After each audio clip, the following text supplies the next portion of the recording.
country and from around the world to join us today. We've had ceremonies and speakers, and there will be historians speaking tomorrow to tell the history as a scholar would see it, over 60 years later. But there are only a select group of men that can give a first-hand eyewitness report as to what they saw and what they did on these grounds. And those men are before you.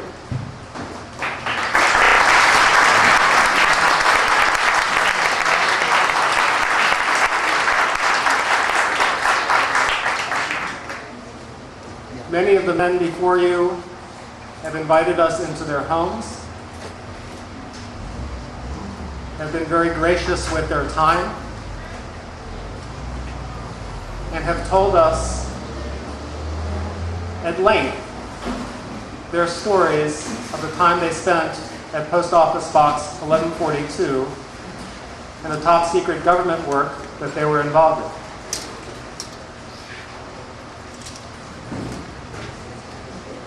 We wanted to share this experience with you, and also with the other veterans who may have only played a part of a much bigger project and a much bigger program that perhaps they were not aware of. I've really been honored to know about half of the people, to have met about half the people at this table. And I'm reminded of an afternoon I spent with Mr. Rudy Pins right next to me here, who said, you know, we didn't have Oprah back when I was a young man. People didn't bare their souls as to what they saw and what they felt about things. And I was talking to my sisters this last week about what our father had done during World War II. We came up with about 6 things we knew about what our father did during World War II. He was stationed in France. He worked at a hospital. He worked with prisoners of war. A German prisoner of war had made a jewelry box for my mother of inlaid wood.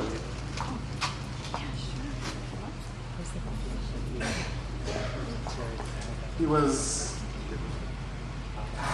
marked by the destruction that he had seen in Europe. And that's really the only thing I know about my father's service. And I think in my generation it was a pretty common story that people didn't tell their stories. Well, they're here to tell you their stories today. I was inspired by Mr. Erwin Lockman, who brought some pictures that he came across today, which he will share with the National Park Service. And I'd like to share the only thing that I have from my father's times during World War II, which was a prayer book which he carried with him. These men have shared their stories, their reflections, their photographs, and we'd like to welcome them here today to say a few words about what they did here at 1142 and what this day means to them today. The arrangement that we've set people up in is for the most part by the date that they arrived at 1142 at Fort Hunt. The one exception is Dominic Marletto, who we didn't have on our roster, and we've asked to speak first. So, Mr. Marletto, could you tell us a little bit about the work that you did here at 1142 and what you remember about your time here?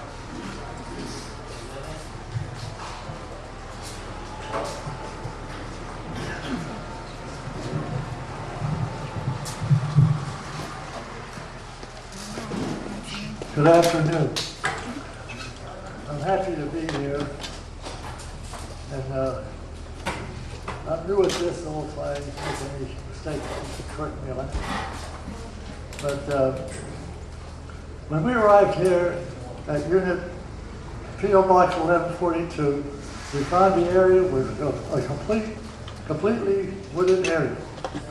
The cow path was all that was there to get to camp and back. The cars went in and out of the camp with no one suspecting it. As I look at the area now, it seems to me that they have done around the prison and have come a long way. I felt that I was contributing to my country, but didn't feel one way or the other about my duty. It was a job you do, and you do whatever is asked of you. I was a kitchen KP doing the job, and when they needed a guard to full duty, they called on me. I was a temporary guard. And I was, the best part of being the KP, the head KP, I always got the best meals. As a guard, you walk the walk from the prison for 1 hour duty at a time. Then you sit and relax for an hour. So it wasn't a hard job, but it was because you never knew when one of the prisoners was going to jump out at you. One time a prisoner tried to escape, and one of the guards had to shoot him. There were 2 barbed wire fences. The prisoner got over one fence and was ready to come over the second one when one of the guards was shot. One guard shot him. So they had to have a trial because he shot the man. And when they had the trial, they fined him almost the price of a carton of cigarettes.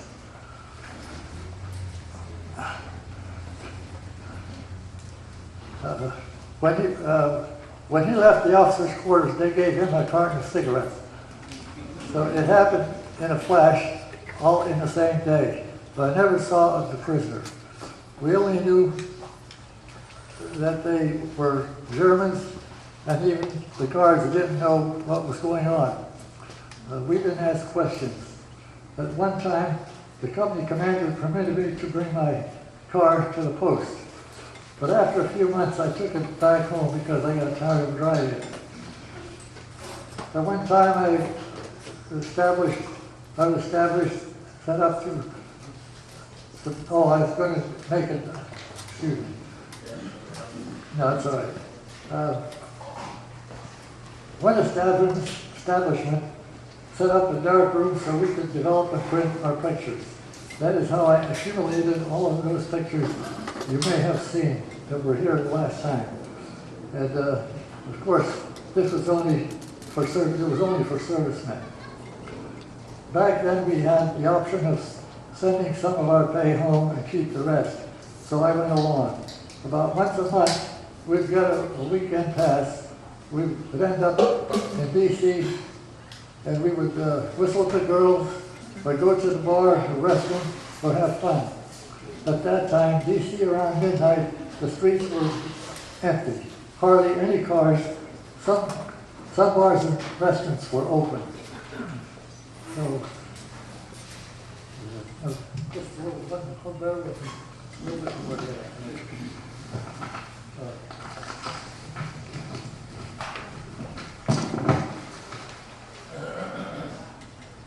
Anyway, I got into an apartment with a sergeant, which isn't a very, I got an argument with a sergeant, the top sergeant at that. That's a bad idea.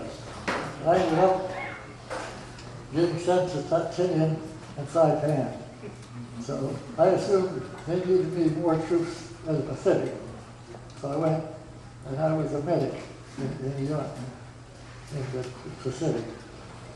When I got there, it was partly cleared up. So we just finished up. We sent 6 soldiers back home until the end of the war. And now I am here again. Thank you.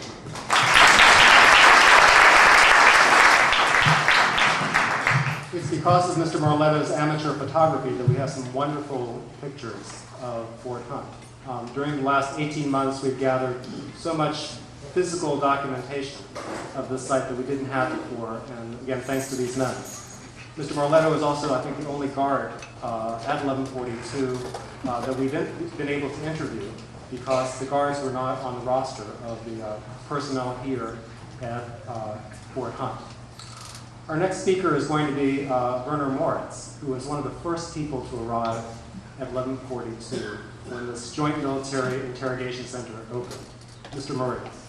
Thank you. Can you all hear me? Yes, sir. Can you still hear me? Yes, sir. I got to do my thing first. Looking at the flagpole. This is Staff Sergeant Werner Moritz, arriving for duty at Post Office Box 1142.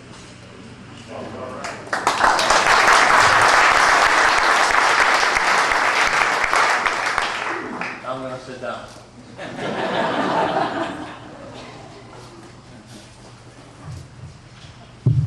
Can't possibly top the previous speaker's story, but of course, we did many things. We did interviews, we did interrogations, we listened, we did a lot of listening to recordings, secret recordings. We were very involved in U-boat destruction, very involved in many things. But the thing that always stuck with me, that I'm most proud of, excuse me, is the day that one of the listeners came out around lunchtime and said that he had heard something on the record he couldn't quite make out. So we all pitched in. He asked us to pitch in. 3-4 other listeners. We listened and listened. Remember, these were still recordings, not tapes. And it took us about 4 days to be able to decipher what it was all about. What it was, and we can say it now, we're released from our oath. What it was, we had discovered that the Germans were in possession of a very, very, very bad weapon. These two officers were talking to each other in their room at a very, very low voice. That's why we had trouble identifying what was being said. One officer saying to the other when we finally knew what we were doing, one officer said to the other, "You don't have to worry about this war. We are going to win it. We have something new. It's called V1. V for victory. 1. It's being developed at the Baltic coast at Peenemünde. Peenemünde was the thing that gave us the most trouble because who in the heck ever heard of Peenemünde? So that's what we figured out, and they had already established launches. You remember that? They already had established launches, hadn't launched any yet, but were ready to. We reported that to our superiors, and I like to think to this day that maybe, that was my contribution, and the 3 other guys that were involved, 3 or 4 other guys, contribution to shortening the war, to wipe out the V1s and V2s once our Air Force knew where they were. And that is my highlight at Post Office Box 1140. Thank you very much.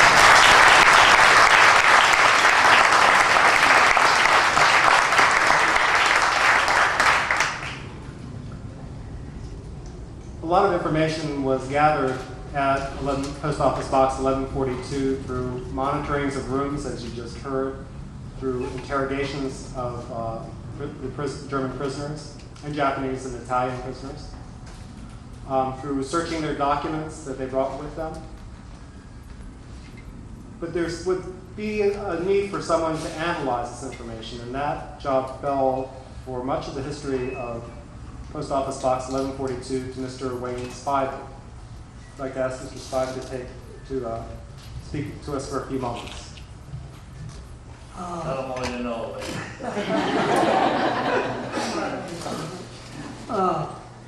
Well, you know, the thing that always put me in great awe was these men and their high intellectual level, their linguistic ability, and able to convey their thoughts so ably. I've never been, like I say, I was in awe of the caliber of men with which I was associated. there were 3 Southerners in this office.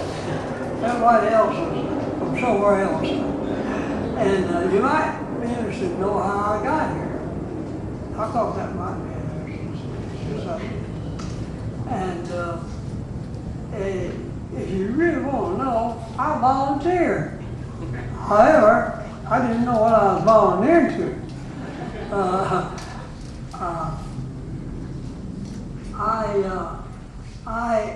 I was stationed at Fourth Corps Area Headquarters in Atlanta, Georgia, after my basic training at Camp Wheeler, and it was a nice setup. I could go home because that's where the Fourth Corps Area Headquarters was, but it didn't last long. After a few weeks, the words came down that all the male personnel were going to be replaced by whites. And then just a few days later, my friend Arthur Welsall and I, we worked together down in the pits of Fourth Corps Area Headquarters. The sergeant brought down orders. He says, we need 3 men to report to Washington, D.C. So when we go from there, he says, there is no indication of where you will go after you reach Washington, D.C. And so my partner, Arthur Welsall, he says, let's go. I said, I want you, Arthur. So that day we had the orders were cut, and we had to notify our relatives, and I had to notify the girl I was eventually to marry to let her know what was up. And so that afternoon, on Saturday afternoon, July 4th, 1942, we were on a train for Washington, D.C. And it might be interesting to know, when we got here, we were taken to the munitions building. They were building the Pentagon. And we were quartered at the South Post, Fort Myer. And we could watch the building of the Pentagon. And incidentally, while we were there, this final officer came galloping by on a huge animal. It was a beautiful animal. And as he went by, recognition on my part took place. You know who it was? It was George Marshall. And I think that's the closest I ever came to the hierarchy. Later on, we began to get men with German-American boys, like these others. These other fine boys,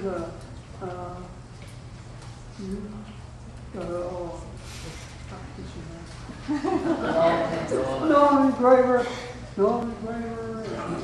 and Pins, and all these others. And we suspect something was up, and we also had Italian boys, Italian boys. I don't know what happened to them after the war, but anyway, we were transported to Fort Field Box 1142 on 13th of December 1942. It was a hot place. We had barracks, and we were installed. And all these boys here, these German-speaking boys, they congregated in the back, and gradually we began to know each other, and that was a great privilege, because I recognized their abilities, and I was very, very proud to serve in such a unique unit. I knew there was never such an installation in the United States Army. And it was a great pleasure. And the greatest part for me, I didn't talk to them. I never got to talk to ones except the ones that later on in the war they had them out in the yard working, something like that. But the information that was gleaned from these men was just absolutely mind-boggling as it crossed my desk. And I had a major that was the biggest thing about my Army service was the people that I met. And I have a major that he was a very wealthy man. He made his fortune over in France, taking care of the legal affairs of rich Americans. And he was in charge of the evaluation section. And he and a sergeant by the name of Sharp would get the information that these people had gained through their interrogations, and it was our responsibility then to do something with it, to evaluate it, to make it available to the appropriate people. Mr. Spivey, we're going to need to continue on with the next veteran. Could you tell us briefly, were you responsible for making reports that went to the Pentagon, sir? Yes.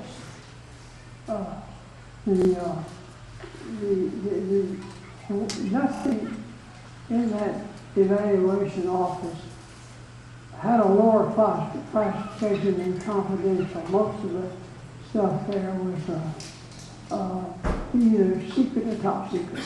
And there were some top secret items that went through there. For instance, there was one interrogator, in his interrogation report, to me it was somewhat mysterious. It had molecules and atoms and such as that on there. I didn't know much what to think of that, because I didn't know much about the atomic energy or anything like that. But the next morning, we got word to classify that top secret and get it to the Pentagon as fast as possible. And within 2 days, that interrogator was gone. We'll hear about that story shortly. Mr. Spivey, thank you so much. You're welcome.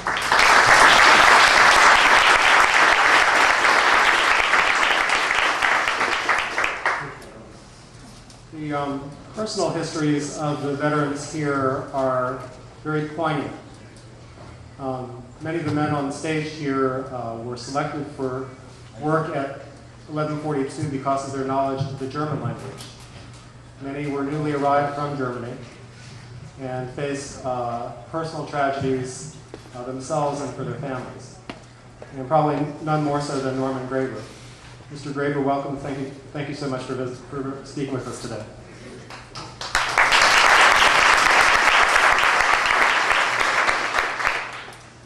I'm Norman Graber. I'm Lieutenant Colonel in the United States Army, Reserve, retired. Before I talk about 1142, I would like to tell you quickly about my life before coming to the United States. I lived in Vienna, Austria. It was in 1938 when Hitler marched into Austria and took the country over. Soon thereafter, they started a Jewish program or action to get them out of Germany. Austria was now part of Germany. It started, they arrested me and sent me on a trip to Dachau by train, which was about the worst experience in my life. We were in the train guarded by SS troops who I believe were trained for the war with Russia, not to hesitate to kill, and don't bother arresting them. They killed 6 people on the way. We had to look at the light in the compartment in the train, and that one of us cannot look at the light long enough. And they would either hit them with rifle butts or bayonets. I was picked out to lie down on the floor, and that big SS man in boots was jumping on my back. Thank God it didn't break my back. Upon arrival in Dachau, we were received by heavy machine gun fire to make sure we stayed in the right place on the station, and taken to the concentration camp in Dachau. The one thing that sticks out, we had one hot meal a day, which was usually a soup with vegetables. Once a week we were lucky we got bean soup. But it happened, and I don't know if it really happened or if the commandant fixed it that way. He told us, you threw away a slice of bread. For this, you will not get to eat your meal for 30 days. Instead, we will give you athletic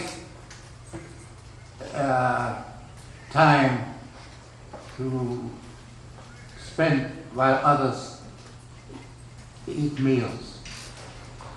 I didn't believe we could last 30 days, but we did. We had about 1 pound of bread for 3 days and some water, and that's all. That's as much as I remember at the moment. I don't want to go into too many things. Mr. Graber, I have a question, quick follow-up question. In fall 38, we were transferred from Dachau to Buchenwald. You probably heard from it because our generals and top people, when we won the war, took the German population from near the concentration camp and chased them to the camp to look at what they could see. The one thing I particularly remember about the Buchenwald was that 2 prisoners tried to escape. One was caught the same day, and they immediately built a gallows, put him on top of it. It reminded me of the Western movies where they have a horse and somebody sits on it and they hit the horse and he strangles. Well, the commandant in Buchenwald had a regular stage built, and in the floor there was a door which could be opened. And above that door he was hanged, and then they gave the order the floor down. Mr. Graber, I'm sorry, we have to, And he was strangled. we'll have to move on to the next veteran. Mr. Graber, I have a quick... The other thing I remember about Buchenwald is when I arrived there, the Mr. SS Graber. guards pointed at the crematoria and told us, see that chimney? See that smoke come out? And we saw it. And he said, that's the only way you'll come out of here. So, Mr. Graber, thank you. Thank you for your story. now,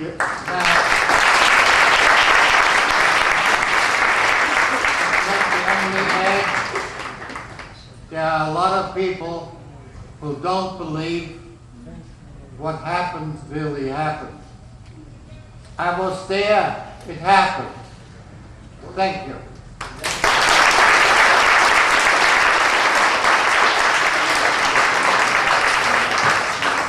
One of the poignant points of conducting the interviews that we've done at length at these people's homes is to see the how people who had suffered so much fought against the Nazis in their own way.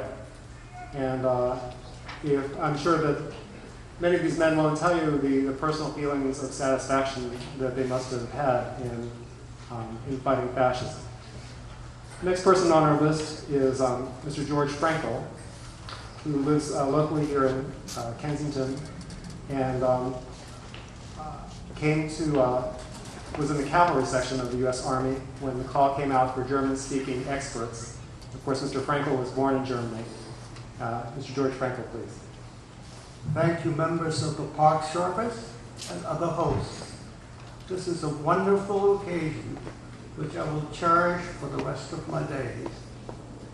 My name is George Frankel. I was born in Berlin, Germany, right after World War I.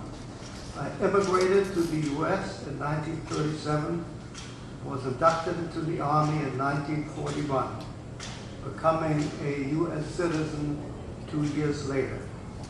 These moves saved me and my immediate family from almost certain death during the Holocaust. Obviously, our debt to the American people is enormous. I spent 37 years in combined military and civil service. It all started when the city-bred boy was assigned to a horse cavalry regiment. There I had to learn how to post, coordinating my movements with those of the horse. Up came the horse, down came I, and we collided in midair. My rear end hurt for days. My efforts to have the Army make better use of my language and other skills bore fruit, and I was assigned to interrogation training.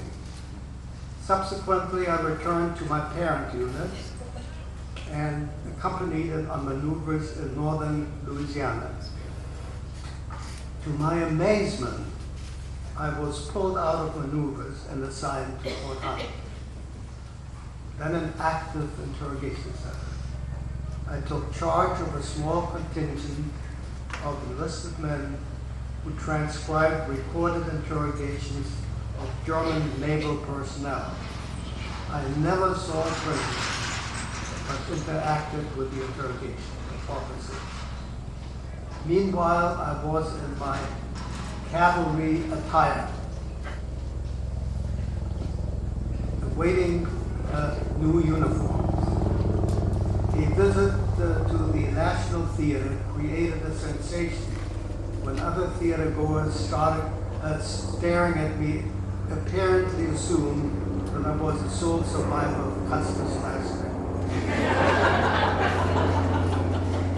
My date was not amused, saying she would not go out with me again unless I got rid of that stupid getup. My next transfer took me to Camp Ritchie, near Camp David, where I taught as a member of the German interrogation faculty. Eventually, I was commissioned and sent to Europe, where I wound up with a mobile field interrogation unit stationed in Stenay in northern France. There, I resumed my role, monitoring prisoner interrogations, but more importantly, I performed strategic interrogations in my own right. Among my reports were the effects of trench foot on winter warfare and the effect of Allied bombings on lines of communication. In order to gain more expertise, I visited a German field hospital where prisoners with blackened feet were lying and suffering. I cannot tell you that this was a very appetizing sight. Eventually,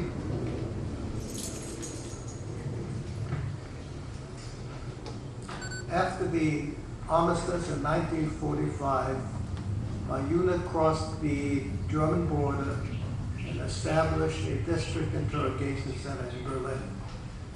my city in which I was born. There we questioned, in turn, high-level German civilians and military personnel. En route to Berlin, I met an anti-Nazi German actress whom I eventually brought to the U.S. and married. We have been happily married for 60 years. She is no longer acting, but she does act up occasionally. In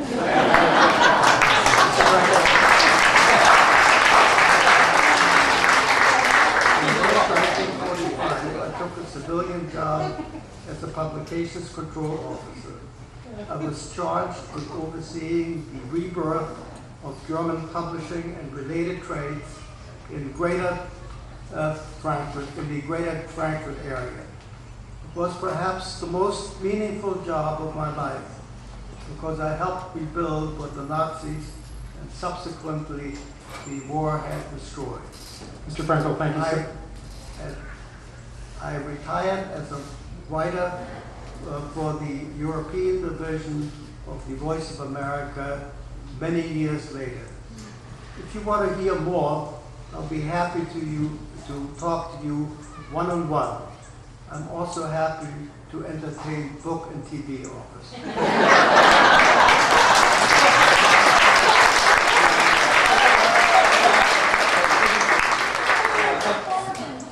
I would like to make one final point.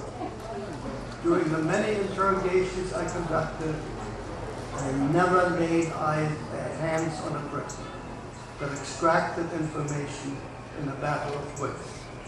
In doing so, I not only abided by the dictates of the Geneva Convention, but by those of my conscience. I'm proud to say that I never compromised my humanity. Thank you.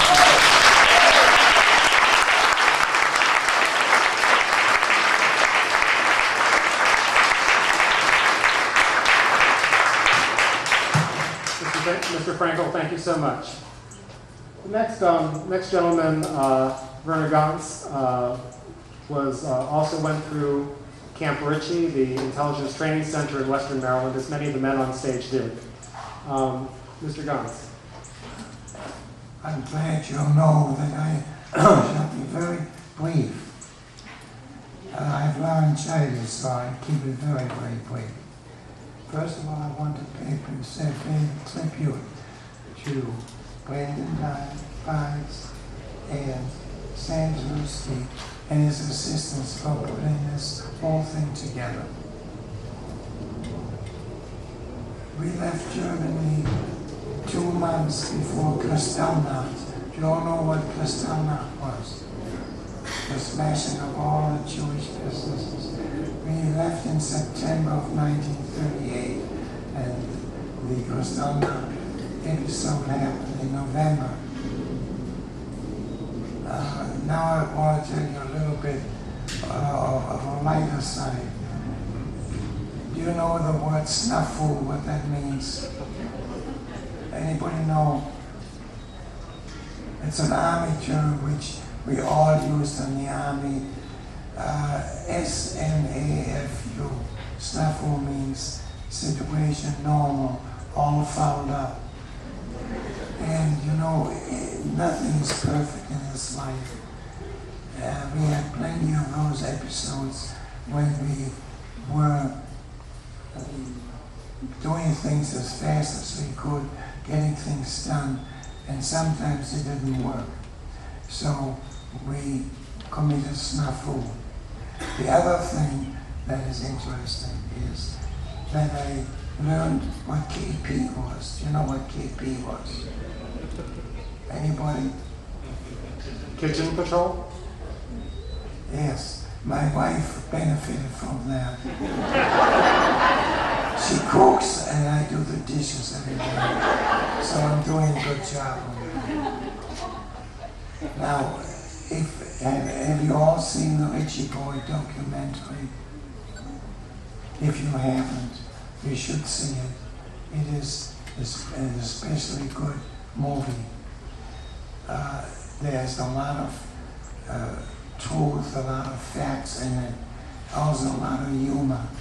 And I want to tell you just a few things about how we got obtained information from German prisoners.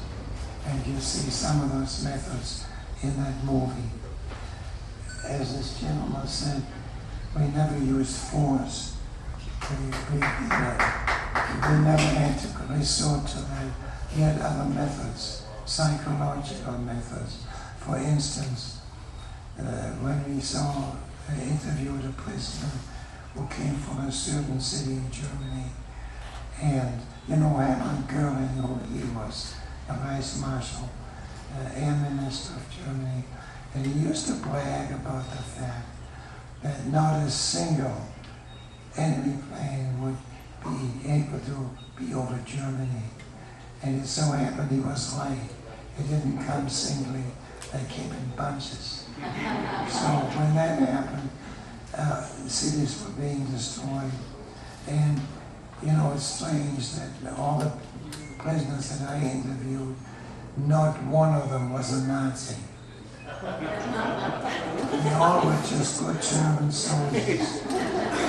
So my method was to tell them that we intended to bomb their city next. And if they wanted to shorten the war, they tell us the information we wanted and needed so that we could end the war faster because they were losing anyway, we told them. That was one thing.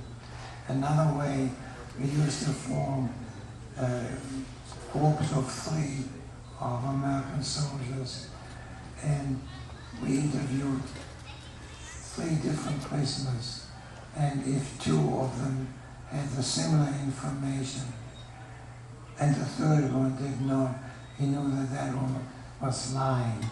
So we could draw inferences from that. So there were many, many ways. You'll see more. We also threatened with sending them to the Russian front or to send them to captivity in Russian hands. They were deathly afraid of the Russians. After what they had done to the Russian land, they didn't want to be involved in it. Basically, we treated them humanely, and we did most of the time got information we wanted. I guess there's not much more I want to say because the voice is giving out. Thank you, Mr. Gunn.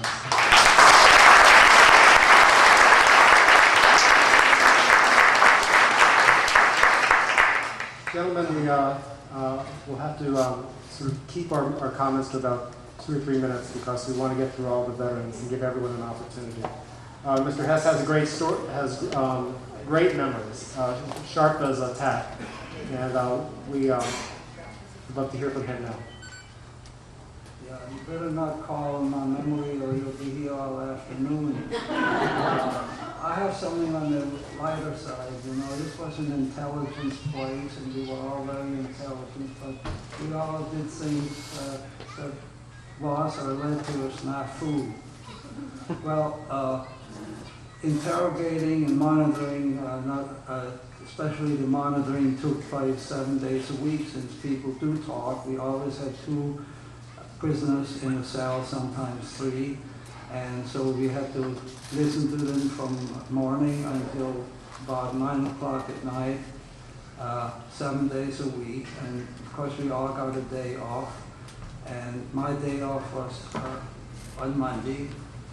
And so I could go into Washington, and one Monday night I came back, it was rather late, and we were quartered in these CCC barracks. They're single-story, very flimsy buildings, and they had 3 coal stoves in them, and they had to be fired, of course, by us, people who lived there, and this was not a very GI establishment, so sometimes it was forgotten and fires would go out.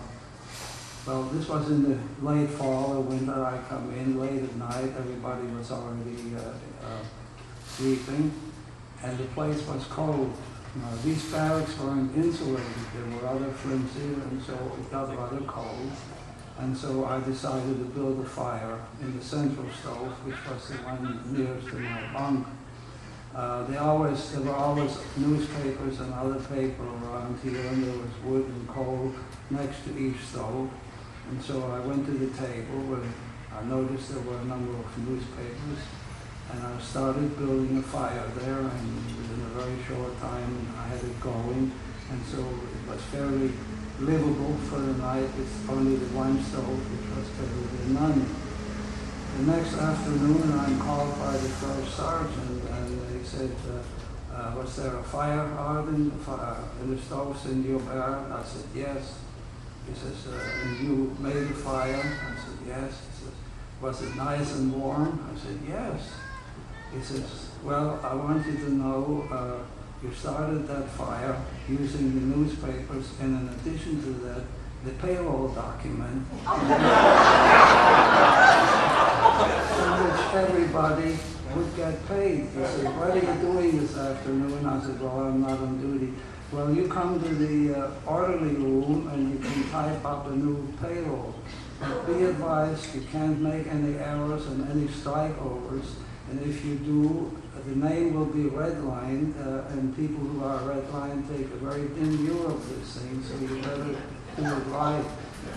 I don't know, it seemed to me I did make no error in it, but as far as I can remember, everybody was paid on the next payday. So that was one of my contributions to it.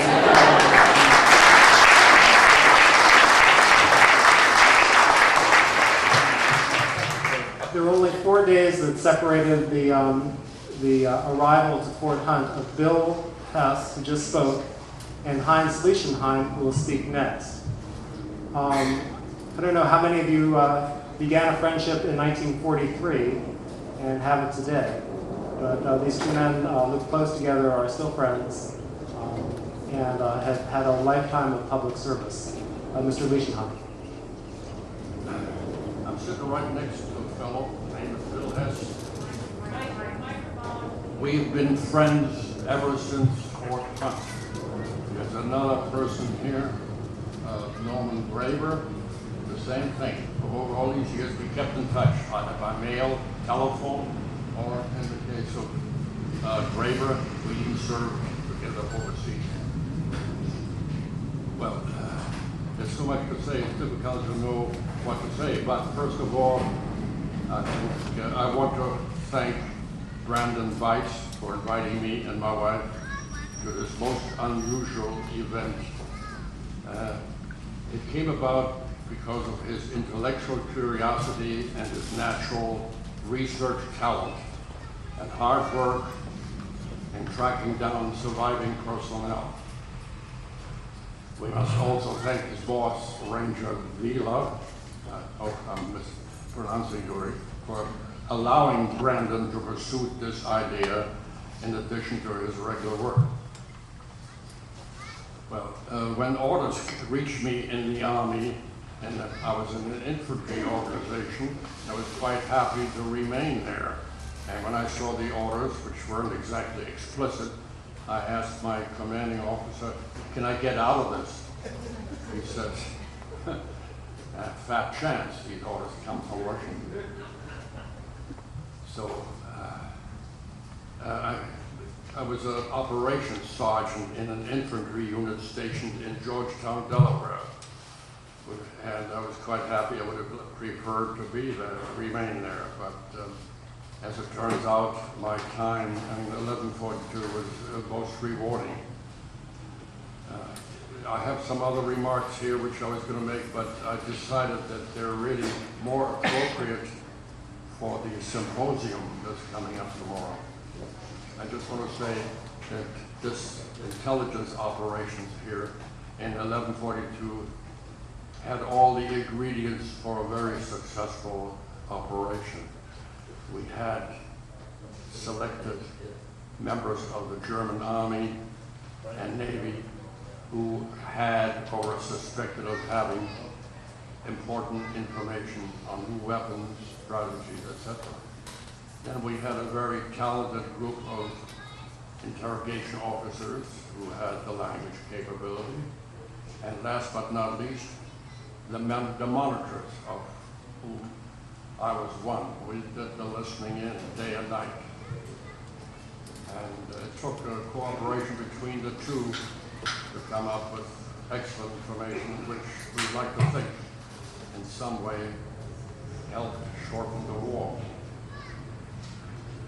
After 1 year with 1142, I was physically and mentally, I was asked if I would accept commission as a second lieutenant, and I didn't hesitate to accept it.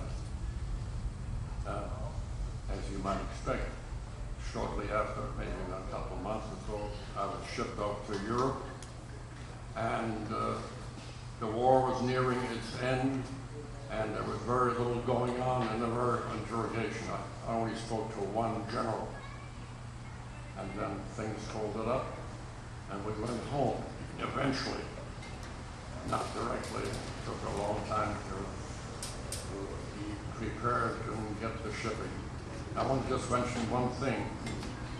Next to me is sitting a gentleman, his name is Bill Hess, whom I met again in Fort Hunt after the war as civilians. And we played a role, a minor role that is, in an operation called Paperclip. Some of you have perhaps heard about it. This revolves around the German scientists and engineers and technicians whose services after the war we needed badly. You know, rocket scientists and all kinds of other specialties. So we met again for a short time in 1142. Well, as I said, I have other comments which I think would more properly fit into the symposium, which is coming tomorrow, and we hope to be there. Mr. Leichenheim, thank you so much.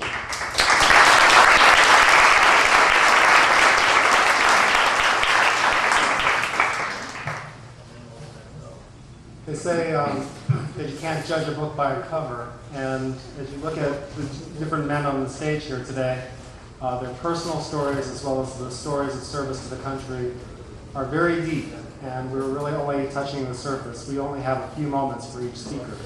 Probably one of the most remarkable men I've ever met in my life was seated next to me, or sitting around me, but especially Rudy Penns, and I'd like to ask Rudy Penns from New York to say a few words about his service here. Thank you. I was asked to make a few remarks of my first impressions of when I came to 1142. I came to 1142 straight from basic training in the Corps of Engineers. And those of you who are familiar with the Corps of Engineers in the Army know that the main prerequisite in the Corps of Engineers is a strong back. In my little company, maybe 100 or more people, there were very few people with a high school education. There were just two of us who had even touched college, and certainly not graduated. So when I was finally transferred here to Postal Office Box 1142, I thought I was fairly intelligent. I looked forward to coming here. I got into my barracks, where I met everybody, and found out that I was now probably the least educated of the whole bunch. There were PhDs, people with masters, professors, and what have you. It was extremely impressive and provided me with really a lot of additional education.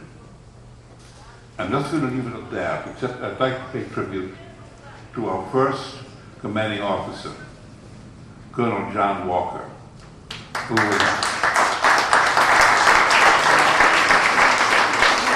was really a true gentleman, a regular Army soldier who impressed on people that prisoners are human beings and that we should follow the Geneva rules. Thank you.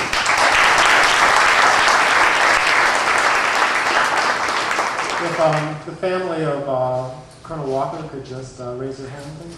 Stand up.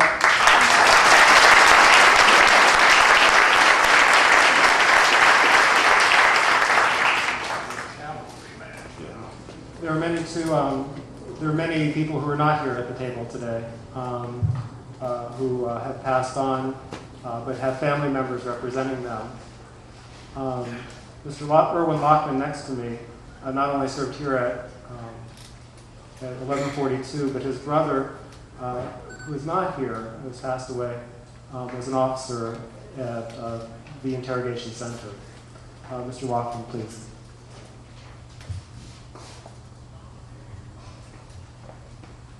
My name is Erwin Lackman. I was 2 years in 1142 in, can you hear me? Yeah. From 44, spring 44 to spring 46.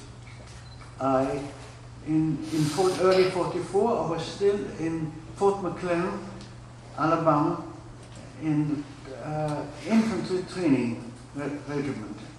And when I got the order to come here, and it was a secret order, I felt very optimistic, because my dream was to become a spy.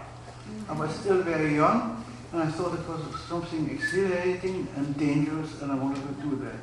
So when I got to Alexandria, where I was supposed to meet my secret contact, there was a sergeant who just told me, just hop in. He had a truck, and he drove me to this place, and I was disappointed, because I thought I was going to a training school, and I would be overseas in a month or two, in civilian clothes, risking a lot, but a very exciting life.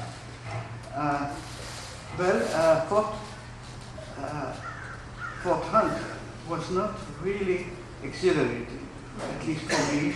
It was certainly not dangerous. So I was disappointed, but I got accustomed to it, and I made friends, and I still have them here. I spent most of my time monitoring, though I did some other assignments. And speaking of monitoring, I want to tell you, I have lots of stories, but I'll tell you only one. And that is, I heard two pretty high-level army officers, German army officers, and they were in the cell, and I don't know if it was a general practice, but certainly they got the New York Times. It was delivered to them. So one said to the other, look here, they have our official announcement. And I know it's true because it's the official announcement. Because New York Times was carrying the official announcement of American headquarters, Washington headquarters, British headquarters, and so on. And they said they actually printed, and it looks real. They are so sure of themselves, he said about Americans. We cannot win this war. And I thought it was a very interesting comment on the freedom of information,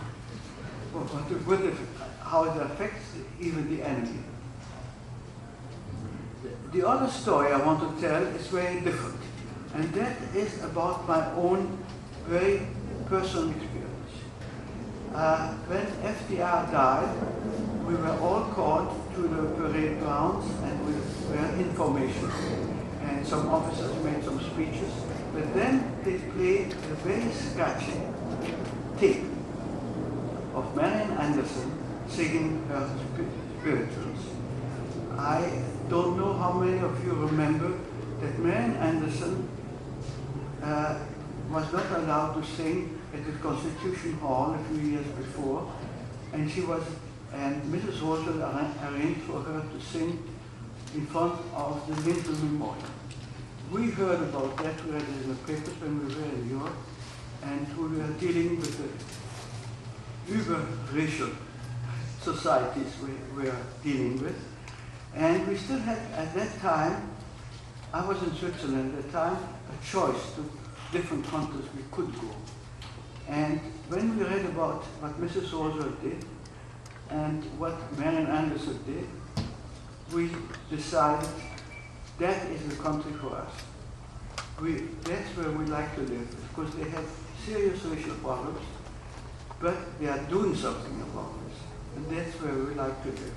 So, a few years later, I was on the parade ground, and I heard Marian Anderson sing the same songs, the same spirituals that she sang before, and that I was standing there in an American uniform listening to that, and that was the reason I was there, because of what happened a few years before with Mrs. Roosevelt and Marian Anderson. And it was a very moving experience. Thank you.